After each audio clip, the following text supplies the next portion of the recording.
રોગચાળાના માર વચ્ચે સુરતની ન્યૂ સિવિલ હોસ્પિટલમાં અતિ જર્જરિત બનેલી ઇમારતને ખાલી કરાવવાની માંગ સાથે કાયદા કથા ટીમ ધરણા પર બેઠી। તો હોસ્પિટલમાં કેટલીક ઇમારતો ખંડેર હાલતમાં છે અને છત પરથી પોપડા પણ ખરી રહ્યા છે, કાટમાળ પડી રહ્યો છે અને તેમ છતાં પણ અહીંયા જીવના જોખમે દર્દીઓની સારવાર થઈ રહી છે। આ ઇમારતને 60 દિવસમાં ખાલી કરવાનો સમય અપાયો હતો, જે સમય મર્યાદા પૂર્ણ થયા બાદ પણ ઇમારતોમાં કામ ચાલી રહ્યું છે, જેનો વિરોધ થઈ રહ્યો છે। સારવાર માટે આવતા ગરીબ દર્દીઓના જીવને જોખમ હોવાથી તાત્કાલિક ઇમારતો ખાલી કરાવવાની માંગ ઉઠી છે। તંત્રની આંખ ન ખુલે તો હાઈકોર્ટ જવાની પણ વિરોધકર્તાઓએ ચીમકી ઉચ્ચારી છે। જે લોકોની અંદર સારવાર લે છે એ સીલિંગથી પંખા તૂટી પડે છે અને સીલિંગ તૂટે છે, કાટમાળ જેવું પડે છે, એને અલગથી સારવાર લેવાનો વારો આવે છે। તો આ બધું જોતા એવું લાગે છે આ ગરીબ લોકો માટે અવાજ ઉઠાવવું જરૂરી છે, કારણ કે જે દિવસે આ ઇમારત પડશે તે દિવસે 500થી વધારે લોકોનો કેઝ્યુઅલિટી થવાનું સંભાવના ચોક્કસ છે। એટલા માટે તંત્રને ઉજાગર કરવા માટે અમારો આ ધરણા છે આજનું, અને આવનાર દિવસોમાં ખાલી થશે એવું સ્પષ્ટતા એ લોકો કરી દીધું છે તંત્ર દ્વારા। જો ના થાય તો અચોક્કસ મુદતનું અમે હડતાલ પર બેસવા માટેનું પણ અમારી ચીમકી છે। સુરતના ગોડાદરામાં નકલી પોલીસ ઝડપાઈ છે। પોલીસ તરીકેની ઓળખ આપીને વ્યક્તિ પાસે રૂપિયાની માંગણી કરતા 2 નકલી પોલીસની ધરપકડ કરાઈ છે। સુશીલ તિવારી અને અતુલસિંહ સિંઘ નામના 2 આરોપીઓની ધરપકડ થઈ છે। ગોડાદરા પોલીસ દ્વારા કાર્યવાહી કરાઈ છે। તો વ્યક્તિને પોલીસ તરીકેની ઓળખ આપી હતી, એ વ્યક્તિએ ખોટા કામ કરો છો કહી રૂપિયાની માંગણી કરી હતી। તો ધાક ધમકી પણ આપી હતી, રૂપિયા નહીં આપો તો ખોટા કેસમાં ફસાવી દેવાની ધમકી આપી। વ્યક્તિને શંકા જતા ગોડાદરા પોલીસ મથકમાં ફરિયાદ આપી, જે ફરિયાદના આધારે પોલીસે ગુનો નોંધી તપાસ હાથ ધરી। તપાસ અંતે બંને નકલી પોલીસને અસલી પોલીસે ઝડપી પાડ્યા। વધુ તપાસ ગોડાદરા પોલીસે હાથ ધરી છે।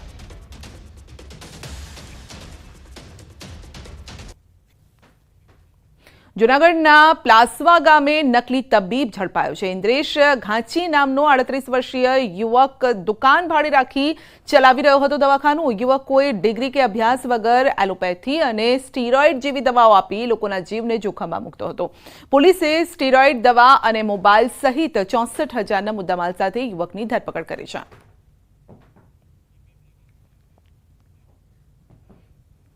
મહીસાગરના સંતરામપુર ગણેશ વિસર્જન દરમિયાન મોટી હોનારત થતાં ટળી ગઈ છે। સંતરામપુર નગરપાલિકાના વિસર્જન દરમિયાન તરાપો ફરી ગયો। ગણેશજીની પ્રતિમાના વજનને લઈને તરાપો ફરી ગયો અને મૂર્તિના વજનથી તરાપો ફરતા લોકો તળાવમાં ડૂબતા બચાવ થયો છે। તળાવની વચ્ચોવચ્ચ તરાપો મૂર્તિના વજનથી ફરી જતા તરાપા ઉપર રહેલા લોકો પણ નદીમાં પડ્યા। તરાપો ફરી જતા સ્થાનિક તળાવમાં ડૂબતા ડૂબતા લોકો બચ્યા છે। તરવૈયાઓ દ્વારા અન્ય બોટની મદદ લેવાઈ લોકોને બચાવી લેવાયા છે। નગરપાલિકાના ફાયર સેફટીના કર્મચારીઓ દ્વારા લોકોને બચાવી લેવાયા છે। તો દ્રશ્યો અમે આપને બતાવી રહ્યા છે કે તળાવ વચ્ચોવચ્ચ જ લોકો ડૂબવા લાગ્યા હતા, જો કે બાદમાં તુરત જ બોટ ત્યાં પહોંચી ગઈ અને લોકોને બચાવી લેવાયા છે। તો ગણેશ વિસર્જન દરમિયાન આ દુર્ઘટના ઘટી હતી। આ દ્રશ્યો આપ જોઈ શકો છો કે ગણેશજીની મૂર્તિ તરાપા ઉપર છે અને પછી અચાનક જ તે ઢળી પડે છે અને લોકો પણ તળાવની અંદર ડૂબવા લાગે છે। વધુ અપડેટ મેળવીશું સંવાદદાતા મિતેશ પાસેથી। જી મિતેશ, એક મોટી દુર્ઘટના અહીંયા દુર્ઘટના તો ઘટી છે, પરંતુ જાનહાની ટળી ગઈ છે, એ કઈ સારી બાબત છે?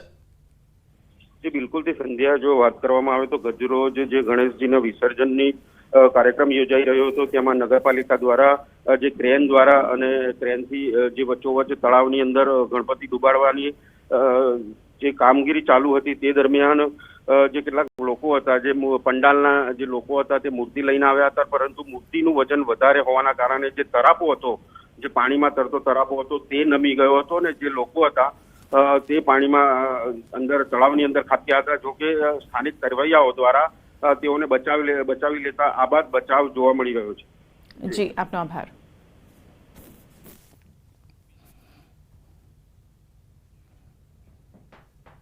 ગણેશ વિસર્જન સમયે ડૂબવાની ઘણી ઘટનાઓ બનતી હોય છે અને તેમ છતાં પણ આવી દુર્ઘટનામાંથી લોકોએ શીખ નથી લીધી। જી હા, વડોદરામાં નેતાઓની બેદરકારીનો એક વિડીયો સામે આવ્યો છે। ગણેશ વિસર્જન દરમિયાન નેતાઓ કોઈ પણ સેફટી વિના તરાપા ઉપર ઊભા રહી વિસર્જન કરતા દેખાયા છે। નેતાઓ સહિત 14 લોકોએ તરાપા ઉપર ઊભા રહી અને વિસર્જનની ફોટોગ્રાફી પણ કરાવી છે અને તળાવ પર પાલિકા અને ફાયરની ટીમ સહિતનું તંત્ર ફક્ત તમાશો જોતું રહ્યું છે। સામાન્ય માણસો પર રૂઆબ બતાવતું તંત્ર નેતાઓ પાસે કઠપૂતળી કેમ બની જાય છે તે સવાલ છે. સાથે જ હરણી બોટ દુર્ઘટના પછી પણ કંઈ શીખ નથી લીધી તો બેદરકાર આ નેતાઓ દેખાઈ રહ્યા છે. સમજ શક્તિ પર પણ હવે સવાલ ઊભા થઈ રહ્યા છે. વધુ અપડેટ મેળવીશું સંવાદદાતા હાર્દિક પાસેથી. જી હાર્દિક, હરણી દુર્ઘટનાને બહુ લાંબો સમય નથી થયો, પરંતુ તેમ છતાં તેનાથી શીખ નથી લેવામાં આવી. ગણેશ વિસર્જનની આવી રાજ્યમાં અનેક ઘટનાઓ સામે આવી છે, તેમ છતાં પણ સેફટીનું ધ્યાન નથી રખાતું. બિલકુલ ત્રીજો તરાપામાં બેઠેલા જે નેતાઓ છે, આ એ જ નેતાઓ છે કે જેમને હરણી બોટ દુર્ઘટના બની ત્યારે નાગરિકોને સુરક્ષાના નિયમો છે તેનું પાલન કરવાની સુફિયાની સલાહ જે છે તે આપી હતી. પરંતુ આ જે નેતાઓ છે તે પોતે જ કોઈ પ્રકારની સલાહ નથી માનતા તેવા દ્રશ્યો પરથી ફલિત થાય છે.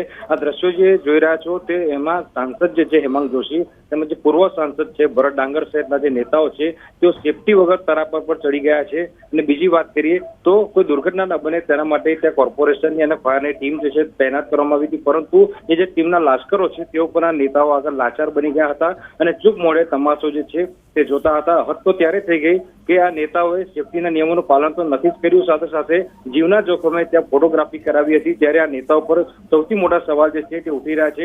અહીંયા સવાલ એ થાય છે કે જો નિયમ બનાવવામાં આવતા હોય તો એ નિયમ સામાન્ય માણસ અને નેતાઓ બંને પર લાગુ થવા જોઈએ, પરંતુ આ નેતાઓ જે છે તેમને કોઈ પણ જાતના નિયમો છે તેની પરવા કરી નથી. ત્યારે હવે આ નેતાઓ વિરુદ્ધ કેવા પ્રકારની કાર્યવાહી થાય છે તે જોવું રહ્યું છે. સંજય જી બિલકુલ હાર્દિક, આપનો આભાર અમારી સાથે જોડાવા બદલ. તો બે ઘટનાઓ આવી સામે આવી છે, મહીસાગર અને વડોદરાની ઘટના, અને જેમાં બંને ઘટનામાં એક સામ્યતા એ છે કે બંનેમાં તરાપા ઉપર લોકો ઊભા છે. એકમાં નેતાઓ છે, એકમાં સામાન્ય લોકો છે. એકમાં દુર્ઘટના ઘટી છે, બીજામાં દુર્ઘટના નથી ઘટી, પણ એ થઈ પણ શકે છે. સવાલ એ છે કે અહીંયા મહીસાગરમાં જે ઘટના ઘટી ગણેશજીની સાથે લોકો પણ પાણીની અંદર ડૂબવા લાગ્યા હતા. જો કે તુરત જ ત્યાં સેફટી જે ટીમ હતી, રેસ્ક્યુની ટીમ હતી, તેઓએ તેમને બચાવી લીધા. સવાલ એ છે કે અહીંયા નેતાઓ જ લોકોને આવી પ્રેરણા આપી રહ્યા છે કે ભાઈ જીવને જોખમમાં મૂકો, પછી જે થાય એ જોયું જશે. કારણ કે ના તો સેફટી ગાર્ડ એ લોકોએ જેકેટ પહેર્યા છે, ન તો સેફટીનું કોઈ ધ્યાન રાખવામાં આવ્યું છે. સવાલ એ છે કે નેતાઓ લોકોને આ રીતે શીખ આપશે.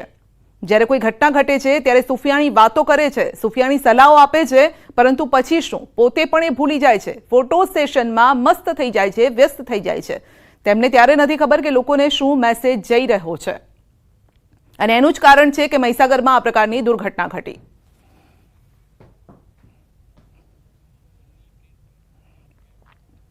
सीधे अपने ले जैसूँ हवामान विभाग की प्रेस कॉन्फ्रेंस में. सौराष्ट्र कच्छ की अगर हम बात करें उसमें 871 mm रेनफॉल दर्ज किया गया है, जो कि नॉर्मल से 71% ज़्यादा है.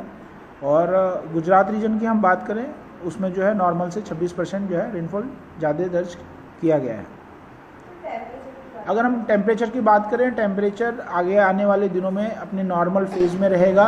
अगर हम बात करें पिछले 24 घंटों में कैसा तापमान दर्ज किया गया, उसमें अहमदाबाद में 33.6 डिग्री सेल्सियस तथा गांधीनगर में 34.2 डिग्री सेल्सियस तापमान दर्ज किया गया है, जो अपने नॉर्मल टेम्परेचर में मेंटेन कर रहा है.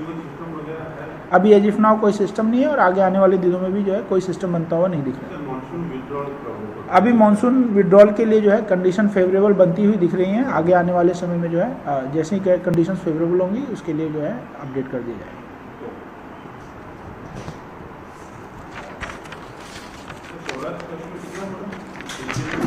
Total 871 mm.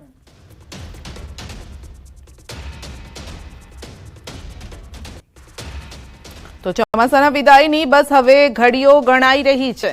હવે એ કન્ડિશનમાં છે અને ફેવર કરી રહી છે કન્ડિશન કે ચોમાસું વિદાય લઈ શકે છે, પરંતુ તે વચ્ચે પણ છૂટોછવાયો વરસાદ થતો રહેશે. વરસાદને લઈને હવામાન વિભાગની આગાહી છે. નિષ્ણાતો પણ કહી ચૂક્યા છે કે સપ્ટેમ્બર મહિનામાં વરસાદ રહેવાનો છે. આગામી સમયમાં સૌરાષ્ટ્રમાં વરસાદ થઈ શકે છે. આ સાથે જ ઉત્તર અને મધ્ય ગુજરાતમાં પણ વરસાદની વકી છે.